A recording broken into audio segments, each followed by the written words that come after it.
help build these characters within me and these principles. And the things that you read throughout your stories. I mean, there's so many layers. Stories aren't just a story. We have a parent, a father, and a mother. So you got two different types of stories. You know, my father, matter of fact, Imam Johari. I'm gonna creep onto his story for a minute. You know, I heard so many times you hear the story of Imam Johari about his father. You know, I was in a group that was sharing our narratives, and I heard so much stories about Johari and his father's relationship. But at this day, he opened up about his mother's story and his connection to his mother. And I said, it opened up my heart. Now I know. And I asked him why. Would he tell and share that story and be different? Then he expressed his thought about that. So it made me think about my mother. You know, she brought a lot of quietness. You know, she brought a lot of concepts. She was a Christian believer that believed that God, and in her father's house, in God's house, there was many mansions that people of all different faiths can function and come about. And she brought that upon us and forced that upon us. Where that my father was more hard rock, a man's man. But even with that, in the Nation of Islam, you know, we used to work. You know, we sell the bean pies and the fish and all that. You know, that really wasn't a lot of money. It really was no money. I mean, don't get it twisted. You know, don't think, you know. Man, I say alhamdulillah for that today. I'm gonna share that part of the narrative. And I think the most I made was $175, and I had 2 children and a wife. What they call a gold digger wife. You know, one of the wives. You know, you got high maintenance. You know, high maintenance. You know, I had a BMW. I'm not BMW. Volkswagen. Thank you. And so what they did, and my father would always thought that, you know, coming a Nation of Islam, he used to believe that we prayed to the white Arabs. That's how he saw it, you know. He'd be going to Atlantic City where they be gambling and hanging out. And he thought that we was praying to them, you know, and even though we was not praying, it was not religion to that, it was religion to God. But he always made me be conscious not to get robbed. Don't go for the okie doke. You know, and I know I had to bring my money home. So one day, you know, in one of the events we had was a scheme that we was going over into another town to raise money. And so they told us, you know, give it your money, and when you come back, you get your money back. You know. So we go to this place when we raise. I got $100, I got $50, I got $100, got $200. You know, just give up the money. Someone thinking they're gonna get it back. So I give them my little bit, you know. So we come back after it's all over with. I talk to the captain. Captain, you know, we had layers of authority. So I go back to the captain because he's the one that told me. I said, Captain, I need my money, man. You know? So he told it on the minister. You know, so he told the minister, you know, you gotta go talk to the minister. I said, look, I got, you know, I'm talking to myself. I got a wife that I know I can't go home without no money. And man, please. All she gotta do is tell him, man, no, ain't no way. I need my money. So now, you know, I come in the office, I said, brother minister, man, brother captain, said, if I give him my money, I can get my money back. Now, I don't know what you're going to do with them brothers out there, but please, I need my money now. So, you know, he gave me my money. So as I go out, I'm telling the brother, don't want to do, you know, I probably on the tap, but, you know, please, I'm going for the okie doke. But it taught, you know, the values and principles coming from your family. You know, Allah reminded you in the Quran, you know, reverence the kin. Your relationship, these are things that can help you, can nurture you. Look for the good that your parents have taught you, man. Look for the best. Out of darkness comes light. This is the Quran. We always constantly reminding us to reflect, you know, to look at the stories of your life. Find that story. What has motivated you? What has stimulated you? You know, I've learned, for me as an African American guy, hell, I've been telling stories all my life. And then Allah blessed me for the last 20 years to pick up our story, the Muslim American story. And then go around the country and make money and then go around the world and get fed for just telling our story. You know, so our stories, our narratives are things that we can enhance and bridge. As I've heard, Brother pointed out, and tomorrow we're going to have an interfaith component. Sorry, there's a Jewish component that would not be there because of my lack of knowledge. You know, I talked to a couple of rabbis, and the problem is that the time that we're asking for them to come is like asking them to come to Juma. Come on, man. How you know, come on. I can relate to that. You know, duh. You know, so if I had a better relationship, I would, you know, understand and appreciate more. But I really appreciate some of the stories that they how they look at Musa. And so many different stories of not, you know, matter of fact, you know, for a minute I didn't, because he said Nabi Musa. You know, a couple times in the conversation, Nabi Musa. You know, I didn't, okay, you know, he's not a Muslim, you know, but he started calling him Musa, you know, giving Musa respect. So there's many stories, you know, that you can learn. You know, another story that I learned. Huh? Okay. He's doing it. But he's supposed to put the fine, let me know 3 minutes. Okay, but I didn't say, okay, thank you. Thank you. That's why he's there. There's one thing, when I talked about the 5 pillars, the smooth stones, picking them 5. And one of the things about principles and values, and one of the things, one of the lessons I was saying that they talked about was time. Being respectful of time. So put it up. Wow, awesome. Okay?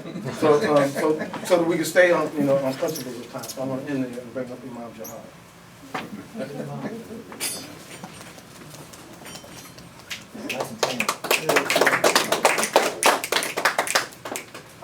You can tell I'm 10. A lot of people can't tell. Bismillahirrahmanirrahim. Wassalatu wassalamu ala rasulil kareem. First, I think it might be useful just to give some very short background on why personal narrative is so important. That when we are in our work, whatever kind of work that we do, part of the exercise is how do we get people engaged with us in a very concrete and a very real way. Often our engagements wind up being very superficial, and in that superficial relationship it becomes difficult then to get people to move and to act with you around the things that you find the most important. As we mentioned before, the Quran is full of narrative so that people will remember. Probably the way most people have learned things, as what Jihad was saying, is they take the story, and that story then becomes the source upon which they draw the motivations, the morals, the values. It is a story about self, but it has to be a story that connects with others. And if you want them to move, then it has to have some sense of urgency. That feeling, that emotion that is derived from the story then says, therefore, we should do something. If you're a salesman, it means you should buy something. If you're an activist, it means you ought to join our effort. If you're a fundraiser, it means you ought to give us some money.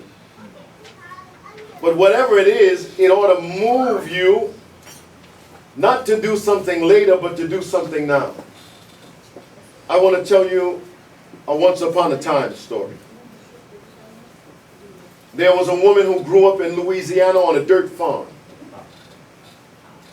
During the time of Jim Crow segregation, she went to a one-room schoolhouse. They had to walk for miles to get to that place of learning, and when they got to the level of high school, there was no school for Negroes. And so you would have to take a bus, and if you missed the bus, you had to walk to town. Sometimes all they would have is a biscuit and some fat back for lunch.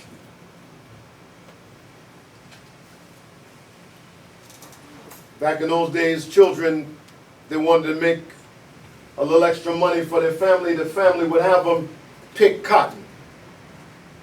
I don't know if any cotton pickers in here. You're a child, you pick cotton, and if you pick cotton along with your family to make whatever your quota is, you don't get any money.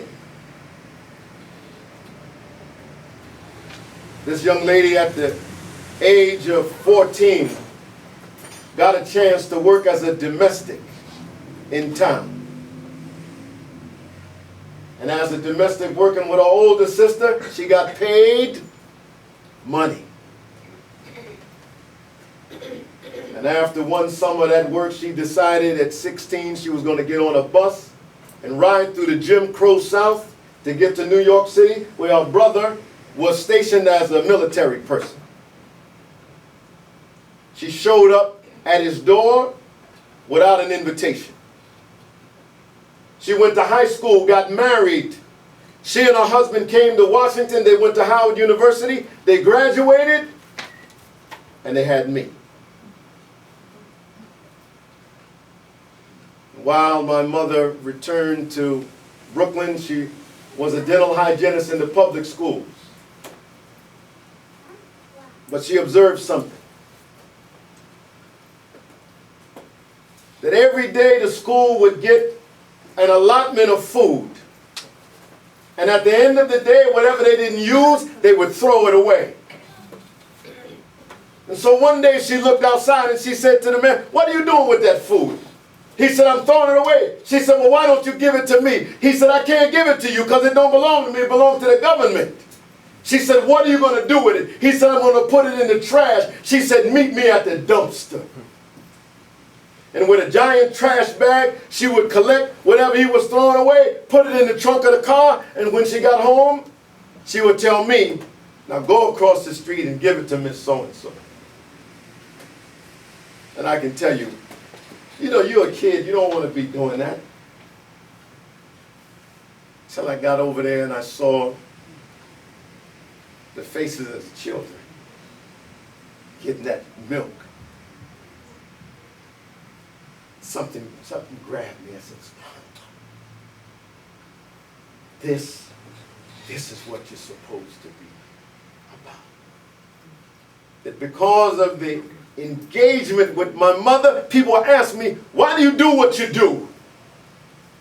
Why do you work in communities, some of the people that don't even like you? Why you do it?" My mother said, "Isn't it bad enough to be black? You got to be Muslim too?" But alhamdulillah, she taught me to be educated, to seek opportunities in every obstacle. And whatever you do, if you have a chance, deliver the milk. That's it. That's my narrative. You want to know how I got here, why I do what I do? It's because of that mother's milk. Assalamu alaikum. By the way, the idea here is to model for you how to develop your own narrative. Not to say, "Wow, so-and-so gave a really nice talk," but to dissect it from what Johari was saying into narrative that then when you talk to other people, and it's got to be real. I mean, wallahi, it almost makes me cry every time I review this, because it's real. And people will feel, if people feel the reality of your story, then they'll move with you. And they don't have to be like you, because the universals of the story are there. I'm not going to talk, I'm not going to ask us to analyze it, but think about your own lives. There might be multiple narratives. You've heard stories about my father, but there might be multiple narratives from your grandmother or from how we grew up or whatever it is that makes you what you are. But bismillah, I hope that Allah accepted it'll be some benefit. Give it up for our storytellers. Now my job is to dissect their stories with you. So you just have to sit there and look pretty. That shouldn't be hard for me. Imam Saab said something very important. It's the story of me, the story of we, the story of now. How do you tell your narrative? You are the protagonist of your ongoing journey and story. How do you connect your singular narrative to a collective narrative, that of your community, however you define the community, And how do you inspire that community to move towards a certain goal or action? It could be to sell some bean pies together, that's fine. It could be to move to get everyone to the voting booth, that's fine. It could be to get everyone to create a cultural center, whatever it is. You can dissect it however you want it. Me, we, now. No story, no sale. No shit. He's smart. And of course, as we know, and I don't have to say this, if you're not emotionally invested or riveted by a narrator or their story, what's going to happen? Nothing. Disconnect. You can give charts, graphs, numbers, stats, facts. Or Are people going to care? I'll give you a quick example. Why Fox News works. I know you guys might hate this analogy. That's all right. Democrats give the wonk and the policy and the numbers. Does it stick? What was Clinton's slogan? Anyone? Yeah, too It's many economy to stupid. follow. You mean Hillary? Yeah. I'm with her. It took about 20 seconds. What was Trump's? Make Great. Everyone knows. I mean, great again. I'm reverse engineering this. Right. He used it for evil. We can use something for good.